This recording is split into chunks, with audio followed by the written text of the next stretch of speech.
So here we have the Nissan Qashqai on a 66 plate. I'm going to start off by showing you around the outside of the car, and then we'll hop in and run through some controls on the inside.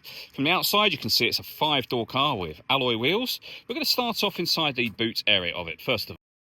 As we approach the back of the car, you can see we have reversing sensors. Plenty of boot space along with that 60/40 split folding rear seat, should you wish to increase this space even further.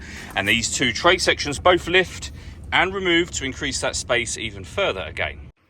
Okay, so we're just going to work our way back around to the front of the car, and then we'll hop in. And as I mentioned, we'll run through some of the controls on the inside of it from there. Just briefly before we climb in, I think it's well worth seeing the interior from this exterior point of view. There's plenty to run through on the dashboard, so let's hop in and we'll do that now.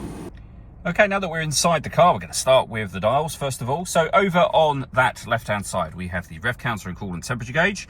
On the right-hand side, the speedometer and fuel gauge. In the centre, you can see the total mass of the car. They are 57,344.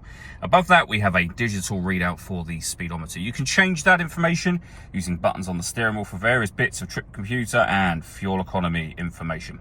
We've got our stereo controls over there, cruise control and speed limiter on the right-hand side, along with the phone controls. And you can see those just here. So the phone controls, cruise control, speed limiter, and our stereo controls.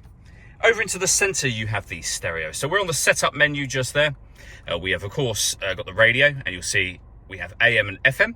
If you want to listen to your own music, you can do so via the CD player. We've also got auxiliary input there as well. And you can pair up your phone in order that you can make and receive phone calls.